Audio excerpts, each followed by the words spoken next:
Hello, good day. This is Jade again from Custard Chicken Breeding Farm. So, itong hawak ko ay isang Brahma project ito na naked neck, no? So, walang balahibo sa liig. Tapos, mahaba naman yung kanyang cock feathers, no? So, maganda ang katawan nito, no?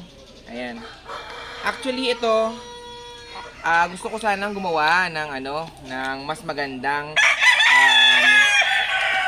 labas ba. Kumbaga, ideally ito dapat ang gagawin is i-breed pa to, no, sa pure na Brahma, no? Preferably yung turkey line. Kaso masyado nang mahal kapag bibili pa ako, no.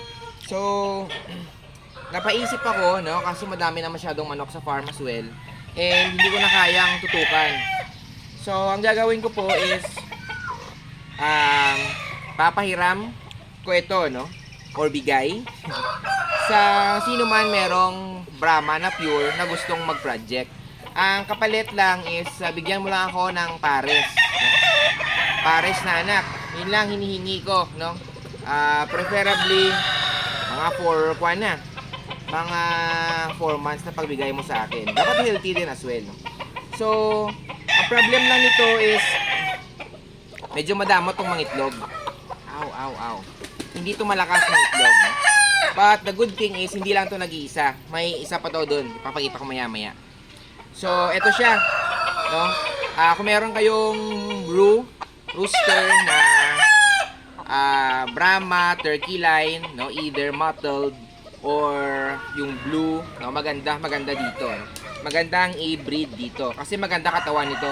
I know yung mga Brahmas nyo medyo manipis yung katawan. So ito maganda katawan nito. So yun, chat nyo lang ako if interesado kayo dito. Wala tong walang bayad. Bigyan nyo lang ako ng anak later on. Okay? So yun, gusto nyo lang, chat me. Pause mo saglit lang, kunin ko yung isang hen. Hello, so ito ang isa. Female din to. Medyo manipis ang katawan nito, no? Pero ito kasi makakulong to, no? Since bata pa. Kailangan talaga to sila i-kondisyon bago gamitin. So, ang recommend ko sa inyo is as usual, i-separate muna sila sa madami mong manok, no? And then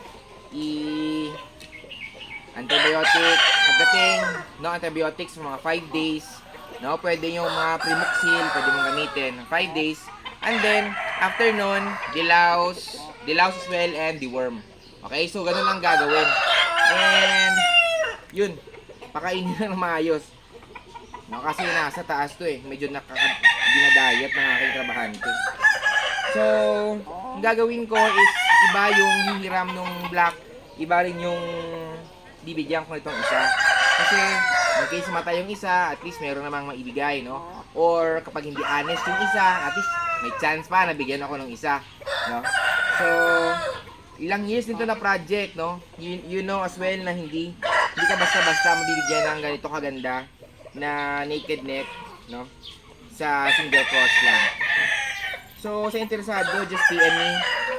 For pick up lang to sa farm. Hopefully mga malapit lang, nasa Southcote lang.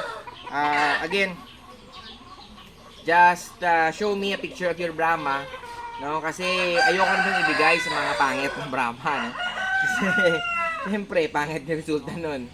So preferably Brahma nyo ay yung quality talaga, mottled na turkey line, ganun. Okay?